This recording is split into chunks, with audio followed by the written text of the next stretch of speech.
You know, another question I've been getting asked is, what about the Avatar Blu-ray, being upscaled via Oppo UDP 203 on the QLED quantum dot? This is a fully fledged quantum dot television. This is 100% quantum dot.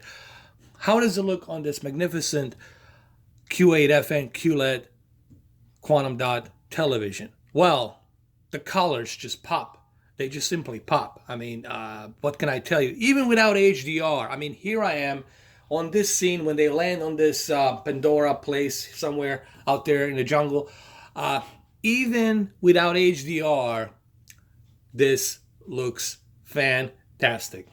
And again, my camera is having a difficult time to depict this, but maybe I can show you another scene where there's more explosion, more stuff happening. You'll get a better idea. People ask me, what do I use for the settings? Guys, movie mode that came in with Samsung is the best mode. And it's right here. Use the movie mode. There it is. Use the movie mode. The movie mode. Okay? That's what you need to use. Use the movie mode. And that's what I've been using. There it is, the movie mode. I accidentally switched to a dynamic there, so I apologize. I clicked on dynamic, that's why it was so bright. Use the movie mode. Movie mode, it's all you need. Nothing else. You don't need to mess around because you'll be watching movies. Leave it on the movie mode. That's what you should select for your 4K UHD Blu-ray player on this television, especially if you're using a Oppo UDP 203. So, and it looks simply stunning. I mean, look at this. It just looks stunning. I can't believe this is without HDR. I'm not even using HDR. It's just amazing. Amazing upscale. Amazing colors popping out. They're not oversaturated. The color space, it's set to automatic because it's using a movie mode. The color tone, it's warm 1. And it looks great. And look at this scene right here, for example. Look how beautifully all the colors and the contrast ratio from full array or local dimming here is. This is why you have this full array or local dimming. It's a very aggressive local dimming, and it gives you that nice contrast between the black digital levels and white bright digital levels, so you can have this nice contrast ratio. And on top of that, you are getting the best color accuracy. 98.7%, almost 100% DC IP3. Now, we're not using a BT 2020. We're not using Rec 2020. I'm sorry. We're not using Rec 2020. We're probably using Rec 709 because it's set to automatic. But even when it's set to automatic, it is still a great color space. And it looks amazing. And even here on this scene, when they are sitting there in the command center, you can tell that the full array local dimming here brings the deep dark levels excellent. And the colors are perfectly aligned. Nothing's being oversaturated. Like I said, we have the movie mode, and movie mode uses the automatic color. It's just probably Rec 709, which is more than enough for this movie. So you want to avoid using a native color because you don't want to force a Rec 2020 onto a movie mode, because the movie mode not necessarily needs that, because Principal Photography didn't want this to be like color popping, you know. So there's a certain intent on how they want this movie to look. So leave it on automatic, and it's probably Rec 709 here. But either way, the quantum dots here help with this TV. When you have this TV, Q8fn or Q9fn, which are very similar, when you have these two TVs, and then you add a Oppo UDP 203, well, this is the end result, guys. This is what you get. This is a Blu-ray. It's a Blu-ray. This movie's not out yet on the, I don't know if you guys can see it. There it is right there. This is a Blu-ray. Avatar. There it is. It's a Blu-ray because I have my red lights dimmed down. This is the Avatar Blu-ray. And this is the end result. This is what you get.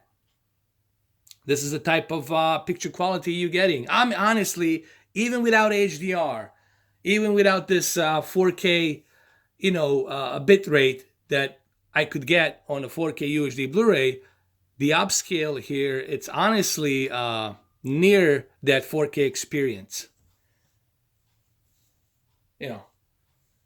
It just looks amazing. I don't know how much better can it get than this. Well, it can get better due to the higher bit rate. It's going to be a higher bit rate, higher resolution, HDR or Dolby Vision, depending on how they remaster it. So yes, of course, the 4K UHD Blu-ray version is going to have that clean, sharp, detailed, vibrant look to it. There's no question about that. But here we are. I bought this Blu-ray disc in 2010 when it was originally released on the April of 2010, April 20th, Earth Day, and it looks amazing. It looks better than ever. This is the original copy that I got from 2010, and it looks amazing. And I mean, even here, it just looks stunning.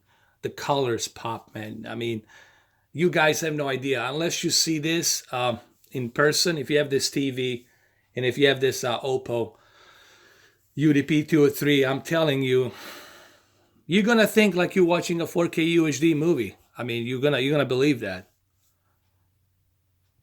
And even this scene, this is one of my favorite scenes. When there's I call it Flight of the Passage ways. When he's being chased by this other flying creature. It just looks beautiful. Just looks beautiful, man. I mean, what can I say? I mean, this movie it just surprises me. This is the original disc that I purchased in 2010, and here we are with this Oppo UDP 203 and Samsung Q8fn QLED TV with ultra high speed Belkin 2.1 cable. There you have it. I mean, there you have it. I wish I can show you more, but I can't. Otherwise, 20th Century Fox will just, will find me and they will, I don't know, do something with me. It's not going to be nice. So, look, it speaks for itself. It looks fantastic, man. I can't even imagine how this is going to look on 4K UHD Blu-ray whenever they release it. I'm hoping maybe next year the Fox will release it, and hopefully it has Dolby Vision and Dolby Atmos. This thing will just look bananas on Dolby Vision and Dolby Atmos. But hey, even if it doesn't have Dolby Vision, having it in 4K and HDR, it's just going to look amazing on this television. Short little video. There you have it, as promised. I did tell you I was going to show you some stuff regarding the upscaling, the 1080p movies from Oppo UDP 203. Now, like I said, you don't have to buy Oppo because currently it's super expensive to buy it. You can go with a Panasonic. Panasonic will give you something similar experience to Oppo. Just remember, there's a lot of features missing on Panasonic that Oppo has and Panasonic doesn't, but the upscale should be pretty much identical to the Oppo. All right, well, there you have it, guys. Thank you for watching. I'm going to see you later on with Devil May Cry 5 demo. We're going to try that out. We're going to check it out. You guys can also ask me these questions while we are live streaming. Yesterday was a Nintendo Day. Hopefully you guys enjoy that. Super Smash Brothers is awesome. Okay, so there you go.